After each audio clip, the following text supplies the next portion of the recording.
I was lying to myself and I was lying to my closest people. I was lying to my boyfriend. I felt so alone in all relationships, even if they were intimate. I always had dreamt of having a close romantic relationship. Finally, find myself in this lovely, safe relationship, and like I don't feel comfortable. And it's so tragic because I think that lots of like relationship advice for neurotypicals doesn't work for me. So like lots of people talk about this idea of like the person that you're with, you should feel completely safe with and like untriggered. First of all, if you've got PTSD that's relational, I think that like safety sometimes causes like heart palpitations and fear. I'm not talking about abusive relationships. I'm just talking about the anxiety that comes from like being triggered or having been close to somebody before and having been hurt. Sometimes being close to somebody and gaining more intimacy can feel really, really alarming and scary. So I just want to throw that out there. Once it became clear, like, oh, like my guy, like, is safe for me, I still had this feeling of like I am still like trying to be a certain way for to try to make sure that he continues to like me, and was afraid of showing parts of myself that I had been bullied for in the past or had been bullied for within relationships in the past, which is very sad thing. It was like a sign of like how much I loved him, in a way of like, I don't want to show you these parts of me because I don't want to lose you. And it can be so, so scary to unmask. The only reason why I kind of slowly decided it might be a good idea to unmask is because the masking started to harm my relationship. There was a period of time where the masking helped my relationship. It helped me be collaborative. It helped me be to be a good listener, all those things, which, there's some really great stuff in there. But at a certain level of intimacy, it was detrimental because the energy I was putting into being a certain way for, for him based on what I believed I needed to do. It wasn't based on what he was telling me was important to him. So I was trying to guess. I was using all this mental energy trying to guess what he wanted from me, without always communicating and asking or asking for clarification, without giving him the chance of getting to know the real oddball version of me. Obviously, some of the oddball traits I couldn't hide, and so he would see them. But some of the stuff that was like pretty close and tender to like my heart was really, really hard to start to show him.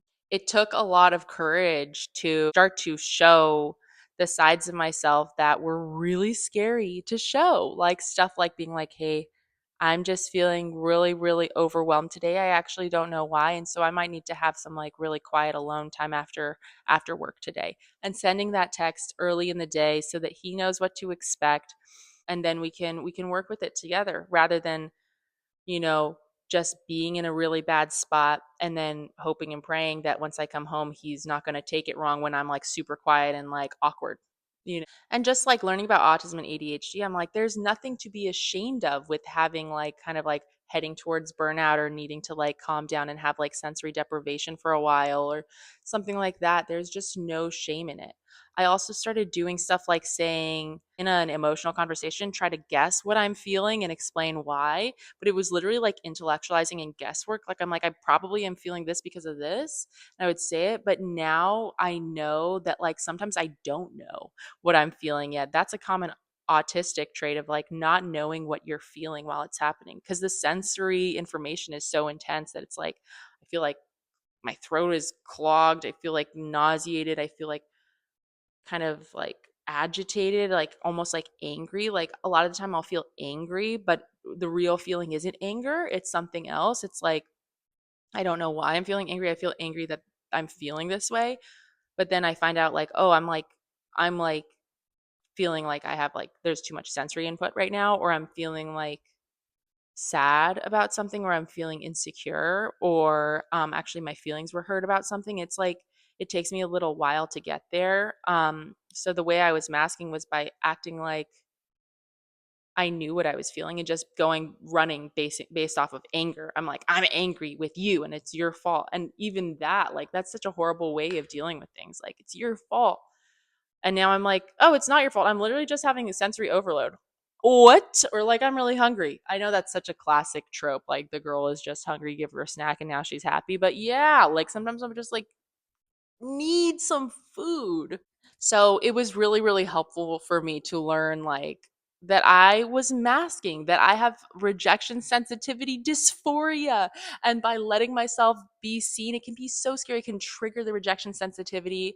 But it's better for me to let myself be known, try to regulate my system, know when I need a little more regulation, and therefore like be able to be a better partner, but more importantly, be a better like home, like like a home, like let my body be a nicer home for me, like let myself find a little safety, enough safety to let myself be me. And it's just been so wonderful to find that like it's okay to be how I am, and I get to be my own protector.